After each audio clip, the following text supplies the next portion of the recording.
Hi everybody, so today what we're going to speak about is a new way to find peace in the midst of the challenges that you experience inside yourself. I've made many videos about the experience of what has been called religious scrupulosity.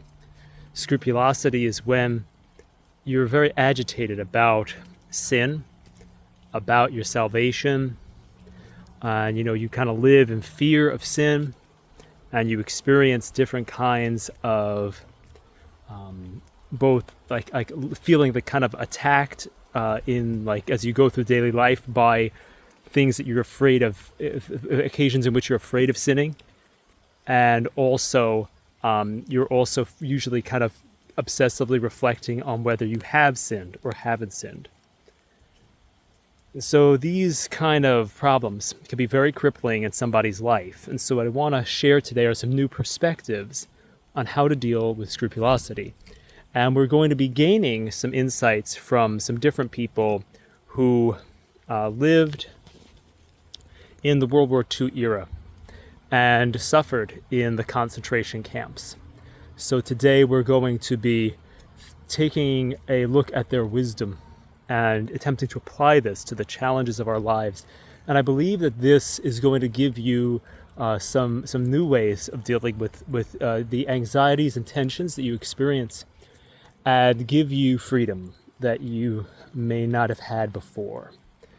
And so what I want to share in this video are the teachings of St. Maximilian Kolbe, who was a Franciscan friar who died giving his life for another prisoner in a concentration camp, and the teachings of Viktor Frankl, a Jewish psychiatrist who was also sent to the camps and developed theories of how we can approach our human challenges through finding meaning.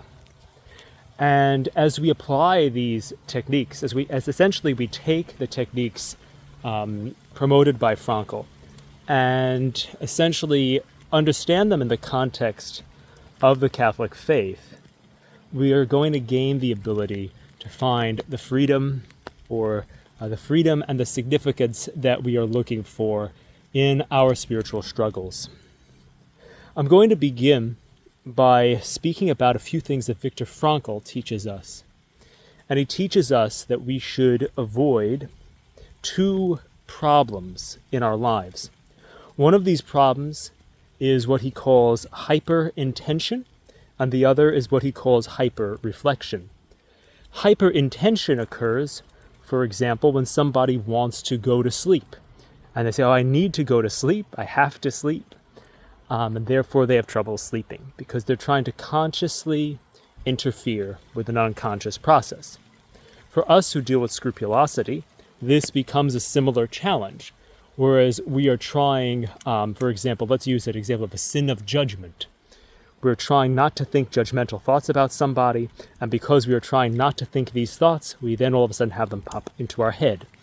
So this is the problem of hyper-intention. And this problem, along with the problem of hyper-reflection, is very symptomatic and emblematic of most human challenges, and is also, of course, the case in scrupulosity. So, hyper-reflection, an example of this is there was a young woman who Viktor Frankl was treating who had schizophrenia, and she would see different hallucinations. And so he told her, do not analyze the hallucination. I just got a wasp flew into my face.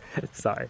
Do not analyze the hallucination. Don't worry. We'll throw the wasp metaphor into this too, because I guess that was a good reminder of that. But the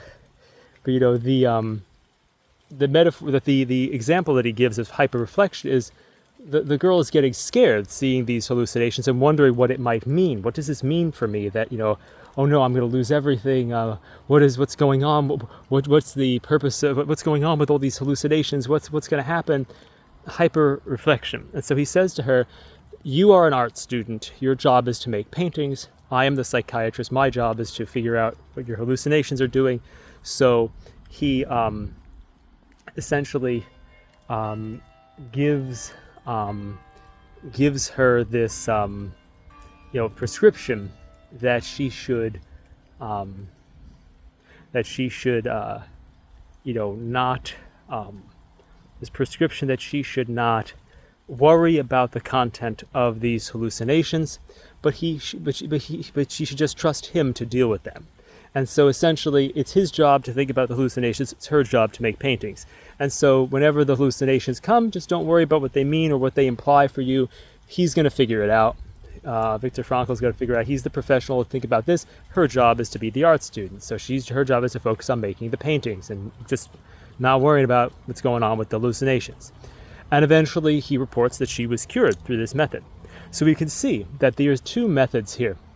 One is, one is the fact that, and so the hyper intention method, and maybe this is a more memorable way of talking about it, when Viktor Frankl was going to be taken away to the concentration camps, one of the times they came for him, the Nazi guy who comes starts to ask him for psychological advice, and I guess in some way, since he gave good advice, he wasn't taken at that time.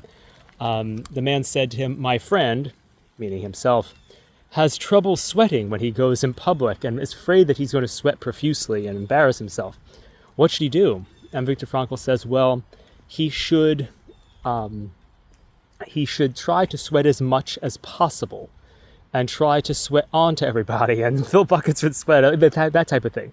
And so, as you can see, Viktor Frankl, in the case of when someone is trying not to do something with this hyper intention, the goal is to try to do what's called paradoxical intentions. So the person is to try to sweat as much as possible, or in the earlier example I gave, try to stay up for a half hour rather than try to go to sleep quickly. And so this disarms this tendency of the human person. And so we could either we deal with hyper-intention by paradoxical intention, and we could deal with hyper-reflection by essentially what he did with the schizophrenic young lady, which is like letting somebody else take care of it. Like she was to put all her concerns, into his care, essentially, as a professional. So we have essentially paradoxical intention and professional, care or something like that are the two solutions that in a way are proposed. And there may be some better ways he articulates this, especially for the second one, in his works. So this is very important. And we also should note that these tendencies of our mind and our will to be kind of disordered and have this kind of weird effects are very much in line with the Catholic understanding of our fallen nature. The fact that we are disordered and broken in some way, but we still have some merit to ourselves, or not necessarily in a theological sense right now, but just that there's some things that are working okay, like we can think and we can will, but the thing is that there is this challenge in that there is just we hyper intend and hyper reflect. So we can see that validation of the Catholic understanding of the person as well in this scenario. So the problem is, I want to introduce one other concept from Viktor Frankl before I introduce the teachings of another individual who was in the camps, St. Maximilian Kolbe. And so with Viktor Frankl, there is this other thing that he says, which is a very famous quote: "He who," and this just refers to any person, "he who has a why to live can bear with almost any how." And this is a very important principle, which is borne out in many different techniques. So, for example, there are other approaches that once you have this sense of there's a purpose to what I'm doing, there is not essentially a thing of trying to get rid of the thing. Viktor Frankl used this when there was a man who came to him, and the man said, I believe also a man who survived the camps, and he said, "My wife has died. What is the purpose of this? My life is empty." And he says, how would it have been for your wife if you had died first? He said, oh, she would never have been able to handle that. That it would have been terrible for her. And so he says, you have spared her this fate. And he said, thank you. And because he realized he no longer had a problem trying to get rid of this grief or meaninglessness, because he had a reason to endure it. And so it was no longer a problem because it had a purpose. It was no longer something to be removed from his experience because it had significance in itself.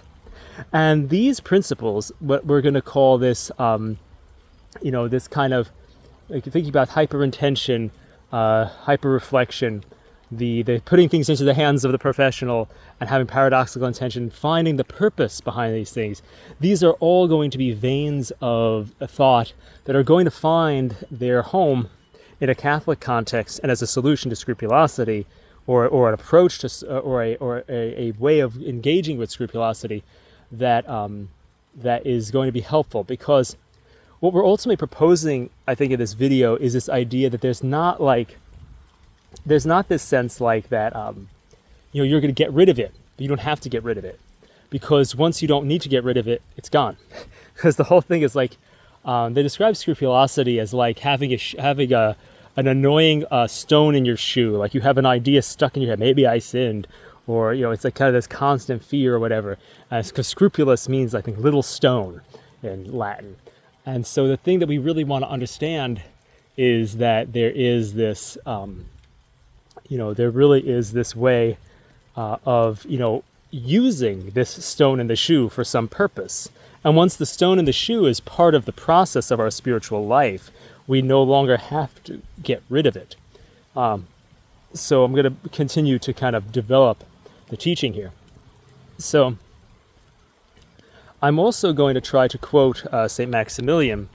And he gives a very beautiful quote, and you can look up the exact words of this quote online. You could type in St. Maximilian Kolbe on serious sin, and St. Maximilian Kolbe gives us a very radical teaching, and a very radical and powerful teaching, which is going to give us the context for kind of incorporating all that Viktor Frankl said into our lives and as a path to freedom. So Viktor Frankl, he talks about these things, but Saint Maximilian teaches us. He says, whenever you sin, even if you fall into conscious and habitual and serious sin, do not analyze your guilt. Don't analyze your guilt. Give it all to the Blessed Mother, to the Immaculata. That was his word for Mary, the Immaculate, the Immaculata. Give it all to her. Give her all the hand over and surrender all your guilt to her, basically, as her property, her possession. Give it to her as something belonging. Just got to give it over to her. Let her deal with it. And you can kind of see there's some similarities there between Viktor Frankl's method of turning things over to him as the professional. So give all your guilt over to Mary, and do not be discouraged, because the devil wants you to despair and be discouraged. But St. Maximilian teaches us that's just our pride. Our pride is coming back up. And you put everything into Mary's hands, and you just say, and you think, wow, and you think about how good God is that He didn't let you fall further. You don't get discouraged. You put everything into Mary's hands. And, it's this amazing kind of technique and this amazing understanding that is very beautiful. And he articulates it in this very, very, very, very beautiful way. And I'm just paraphrasing what he said. And this is something that's very powerful, that I think that it could be very helpful for somebody to kind of think about here. So I think that this is something that you should look up the exact words to his teaching. But what we're going to do is we're going to show how this teaching intersects with the teaching of Viktor Frankl, and show how this becomes a comprehensive way of addressing the problem of scrupulosity. And so what we're going to do is we're going to see, obviously, this parallel. Viktor Frankl told the girl who had the experience of schizophrenia to just trust him and not try to overanalyze the hallucinations. In the same way, St. Maximilian teaches us to not overanalyze our guilt, but to just simply give it to the Immaculata. So we see a spiritual version of the psychological principle that is taught by Viktor Frankl at play. And so that is something that I think that you should do whenever you have any guilt, whenever you have any of these feelings. Turn over all your feelings to Mary. You give Mary, you give Jesus all the feelings. You say, okay, my mind is yours, my heart is yours, my thoughts are yours, everything's yours. This temptation's in your hands. You just give over everything to God. You turn it over to the help of heaven. You turn it over to Mary's hands, to Christ's hands, into whatever image, put it into the rays of the divine mercy, into the heart of Jesus, into the Immaculate Heart, whatever image fits for you. You surrender everything that's going on inside of you. You consecrate it to God. You give it to God. You give everything over to Him. And so this is a very beautiful, powerful part of this this technique. So that's one part of this. You're turning it over. This is very similar also what is taught in the 12 steps. Turn it over. So that is one piece. The other piece mirrors what's described as the paradoxical intention, because Viktor Frankl also says, when we're trying too hard, to go to sleep, we can't, because we're interfering with an unconscious process. So we need a paradoxical intention. Well, the way we do this in these scenarios is to desire, in a sense, to be disturbed. We don't want to try, you probably can willfully say, okay, I'm willing to have prideful thoughts come into my mind if they come in, because those are not necessarily an occasion of grave sin in themselves, just to have them arising. We wouldn't do this with impure thoughts. So what we would do is we would just kind of desire to be disturbed and to offer the disturbance up as a suffering in union with Christ. So essentially, I like almost these phrases, like when we're turning it over, like you could almost say, Mary over, like a little, just and repeating, just a little phrase, Mary over, putting it into her hands. Or Jesus up, kind of offering up the different agitations, like the actual affliction and feeling of agitation. That may be like maybe your head is kind of having a feeling in it, like you're not liking it, or your body is kind of wincing against something. You're offering that up in union with the sufferings of Christ, or allowing Mary to offer that up through her hands, the union with her Son. Whatever it is, you can kind of have whatever creative way of making it fit for your spiritual life you can do. But the way you do this is you have these two polarities of that mirror Viktor Frankl's surrender to a professional and Viktor Frankl's paradoxical intention. And the thing is, as you practice this, you want to realize that there's almost like kind of like a non-verbal way of doing this. You kind of just like kind of surrender it, or just offer it as kind of like a direct thing. You kind of just let it go. And that's kind of one way, and you also can make little acts of prayer that in the midst of this. There's kind of a receptive thing where you just kind of make the surrender. You kind of let the whole thing go, or you just kind of offer up the experience of the affliction. You kind of just experience the affliction and offer it, or kind of just surrender yourself and everything in your mind over to God. Just turn the whole thing over. Those are ways of doing this. So I think that's a way you do it. And then you also can make these little acts like Mary over, Jesus up, like little phrases, but or even we can make longer phrases, obviously, like Mary, I turn this over to you. Jesus, I offer this up to the Father in union with your sufferings. Whatever helps you. It doesn't matter. And you can even use a single word to do it. It doesn't matter. It's just the fact that I'm just describing the psychological territory of how this may look when you practice it, so you have something to go on. And ultimately what this does is, as you're doing this process, what's becoming apparent here is another principle. So we're honoring the idea of paradoxical intention. We're honoring the idea of turning things over to a professional. We're also honoring Viktor Frankl's famous statement that if we have a reason, a why to live, we can deal with any how. Because we have a meaningful reason to be participating in our scruples now. And we no longer need to solve the problem, because the thing is, the scruples are now in themselves meaningful, because they are your spiritual life. all things, different spiritual teachers in different traditions, have said things like everything is grist for the mill. It's like it's not now that this thing is a distraction from your spiritual life, an obstacle to your spiritual life, a problem in your spiritual life. This is your spiritual life now. So the thing is, and also the fact that now it no longer needs to go away means that you no longer need to run from it, gets rid of the avoidance that's holding it in place, and it kind of helps on every possible level. So that's some of the things that are kind of going on here. So now there's this deep sense that now the afflictions that come from any type of scruples or worries or concerns about your salvation are now related to this sense that you are. They're now related to this sense of kind of you being making an offering of yourself to God, or turning over your life to the care of God. These things are now part of your spiritual life rather than being obstacles to your spiritual life. So these things now have kind of totally, transformed your orientation and attitude toward scruples and toward the experience of hyperintention, toward the experience of hyperreflection, because now they are your spiritual life. And so this is why this is so powerful.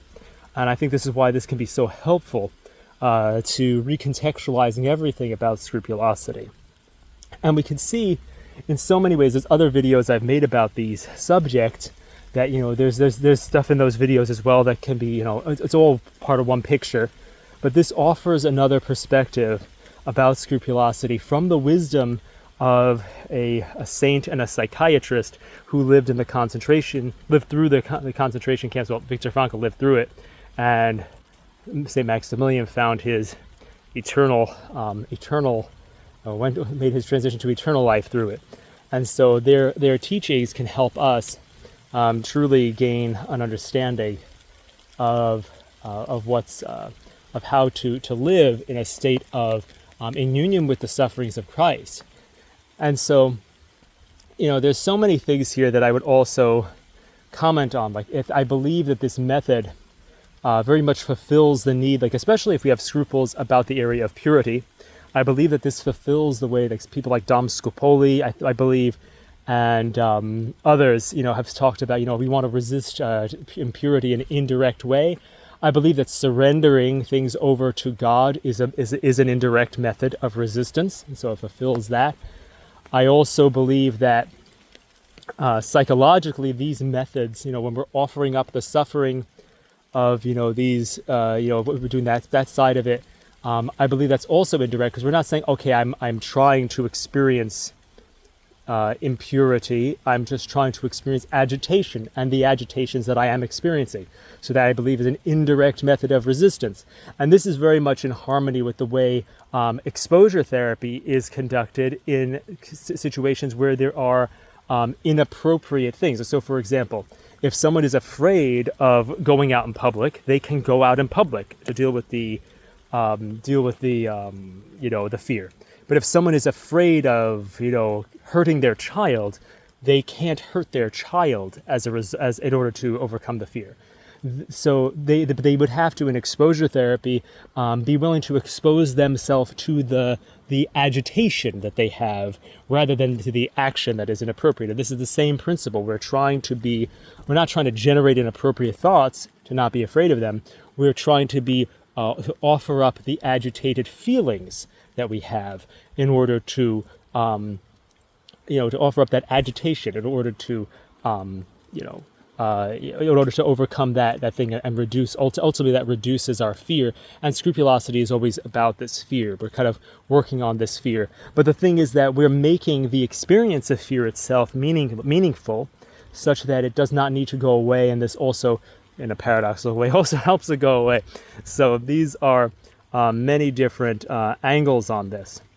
So there's a lot of different elements. We also could see how this whole method is very much in harmony with the Catholic understanding of the person, because we are surrendering things, we're offering up things, we're using our intellect. We could use that's to deal with the hyperreflection, our will. We're dealing with the hyperintention. this is all done in union with God. This is our heart, our spiritual heart, and all these things. So we could see that our higher faculties are being used to moderate and integrate these fears that we have. We're moderating the fear, meaning we're turning it over, but we're integrating it, meaning we're not just like giving up on it, which is an inappropriate and almost really even declared a heretical attitude, which is in the heresy of quietism, to not have any attachment to your own salvation. We're instead putting it into the hands of God. So we moderate it, meaning I'm not clinging to it, but we integrate it. But still, God has to handle it. We're putting it into God's hands, so he does handle it for us. So we moderate and integrate our passions with the help of our faculties and with the help of God. So this is a very beautiful and harmonious technique that is situated within the authentic spiritual life. So that is very good. So these are other things, and you could see, these. And I think there's other videos that I've made in the past where you could see other understandings of just the experience of scruples, which are very similar to things that are taught even today in OCD treatment, things like ICBT and ERP. And so there's many different other layers to this. So I hope that this video ultimately, though, is helpful in introducing this new paradigm, basically the teachings of these two individuals that we find, this wisdom from the concentration camps, essentially, or from individuals who've survived them, or were in that experience. One survived and one didn't. St. Maximilian Kolbe and Dr. Viktor Frankl. And so I hope that hearing this video and hearing these words is helpful to you. And so I'm nearby this little cemetery area, so we offer our prayers for those who have passed away, and we place them into the hands of God and ask God's mercy upon their souls. And we close in the name of the Father, and of the Son, and of the Holy Spirit. Amen.